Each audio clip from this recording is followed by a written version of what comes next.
and welcome to the Money Show, where we break down everything you need to know about personal finance and wealth building. I'm your host, Kavita Thapaliyal, and in today's episode, we'll dive into latest trends, tips, and strategies to help you manage, grow, and protect your money. Whether you are looking to invest smarter, planning for retirement, or just make better everyday financial decisions, we've got you covered over here. We help you with tips to grow your savings, understand the stock market, avoid common money mistakes that could be holding you back from your financial goals, the right kind of insurance for you, or be it your loan repayment strategy or any other financial goal related strategy.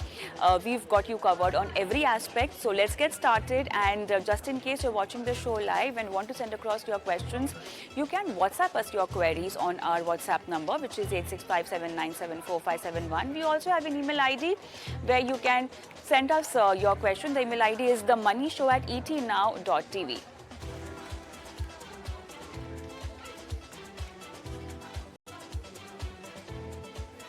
All right, so let's begin. That time of the year when you have to take a crucial decision, a decision that will impact your wallet, your investments, your life financial goals. I'm talking about tax regime selection. Now, under the new regime, taxpayers are offered a choice between the existing tax structure with deductions and exemptions and a streamlined approach with reduced tax rates but no deductions. The flexibility to opt for this new system offers greater freedom and may benefit those who prefer a straightforward approach to taxation. However, it's important to understand the process, eligibility, and key factors that individuals need to consider before making this decision. So in today's session, we'll walk through how taxpayers can make this switch, the timing for opting in, and some of the potential advantages and challenges that may come with this new tax regime. I have with me Alok Agrawal, partner, Deloitte India. Alok, hi, good evening and welcome to the show.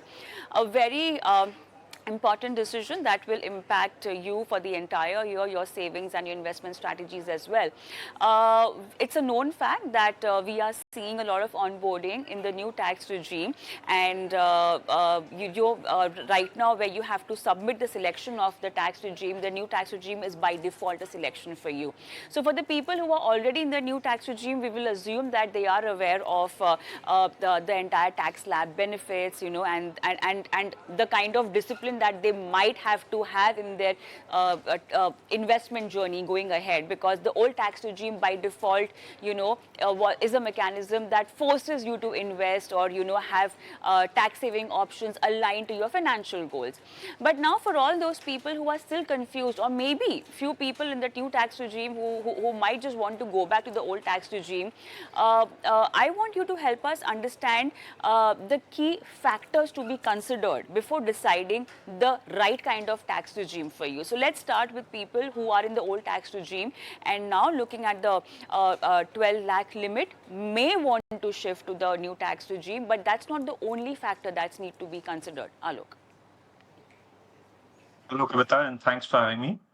Yes, the starting point of this discussion is very appropriate, which is taxpayers who have been under the old tax regime until now may now want to start looking at the new regime for the current year because it has become more attractive, as we have all seen from the budget announcements a few months ago. As you rightly said, the rebate limit has been increased to 12 lakh rupees under the new regime. We have a higher standard deduction of 75,000 under the new regime. So very simply, 12 lakh 75,000 is straight away not taxable under the new regime. And then, of course, you may have employer contributions to Provident Fund that also remains not taxable. So you need to consider that as well.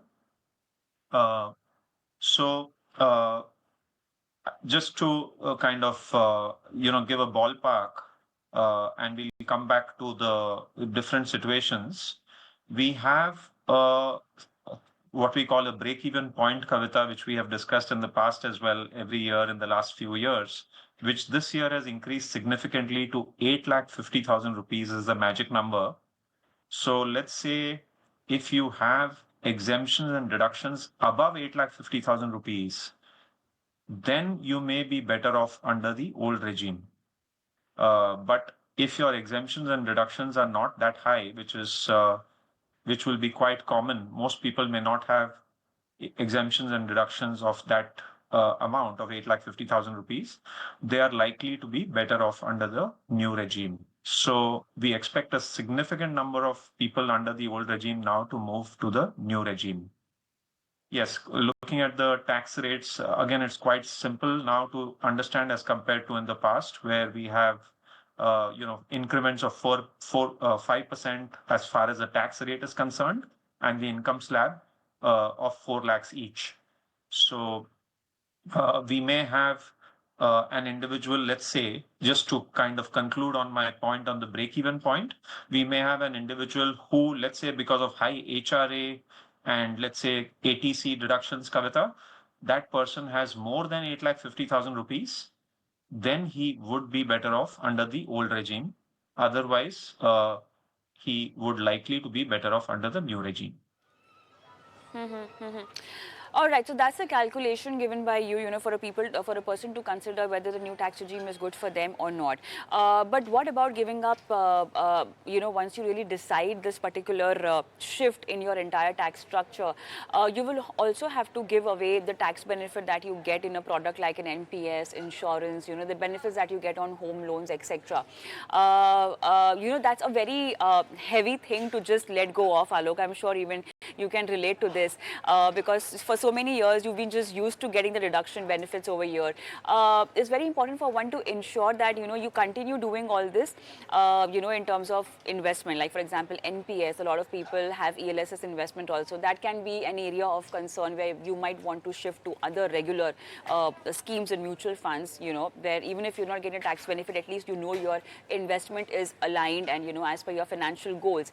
But then, what about continuing investment like NPS? A lot of people buy insurance because of the tax benefit. Now, if they are wanting to opt towards the new tax regime, that's something that they should be ready to, continue in a disciplined way, the way they have been when they were getting the tax benefit. Sure.